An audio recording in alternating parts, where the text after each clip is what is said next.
Hey everybody, it's time for another episode of Out of the Wilderness with Keith and Perry. And this is Keith. I'm Perry. Once again, Welcome. Yeah, it's nice to be back again. and it's such a beautiful day out. Man, we're sitting out here under the, what kind of tree is it? Maple tree? I couldn't tell you. Just kind of a, what do you call that? Canopy. Canopy. Yeah, Canopy of beautiful leaves. canopy. The sun's right up there, the trees. It's beautiful. It's comfortable, Yeah. not too hot. Yeah. So, how are you doing? We're doing well, Yep. for the most And we part. trust you're doing well. Absolutely. Yeah. So, Today we're going to talk about.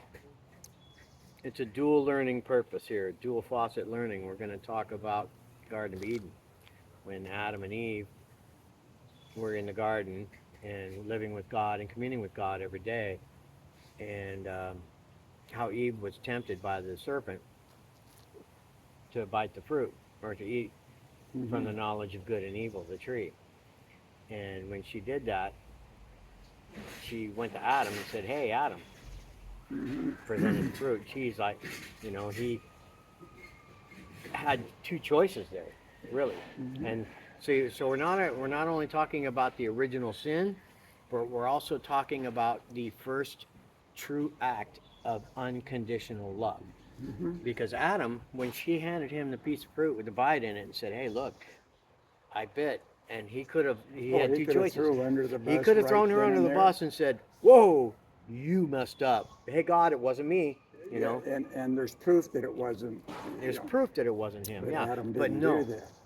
he didn't do that. He showed the first act of unconditional love and chose to bite the apple with her Yeah. and face God's wrath because he knew. They knew. Oh, There was only two rules. yeah. Don't eat from that tree, don't eat from that tree. Mhm. That's it. And they broke one of the two cardinal rules. And that's all it took was the breaking of one. But you're right, Adam covered her. He covered her. He was the original.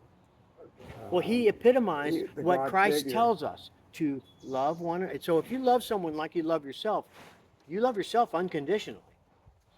So if you love someone else like you love yourself, you're loving them unconditionally. That is the hardest thing ever on the planet to do. It is. I'm not saying that because I'm not heartless or anything, but to love someone unconditionally. Sometimes I think maybe we are a little bit heartless. In a sense, maybe we don't want to be, or No, we don't want to you be. know, The spirit wants to, the mind wants to, but the body and the heart kind of like, there's always that thing, a little bit of distrust in the back of Right. your mind. well, I mean, if you look at humans since the beginning of time, women took mates that could provide for them and protect them and things like that. So, wasn't there conditions on that love from the get-go? From the get-go. From the get-go, yeah. Yeah. So, when you love somebody unconditionally, it doesn't matter what they can do, what they say, what they look like, how they smell. Nothing matters. Nothing matters. It's unconditional. So love like that, Well, Adam did originally. because you knew nothing else. Eve in the beginning did, and then Yeah. to go through other, right up to Christ, and Christ was the ultimate Yeah. unconditional, I'll do this for you no matter what, He gave his life for and us. gave his life. That's unconditional Yeah, love. that's, That's the purest form of sacrifice, of love. Yeah, and that's where in the military, where in a battlefield, the cry is always never leave a comrade Leave no man behind. Leave no even man if they're behind. dead, you go out and take the fire to bring the body out of Yeah, the chaos. Yeah. And that all stems back from the biblical thing way back when as well. Right. You know. So yeah, getting back to the point, Adam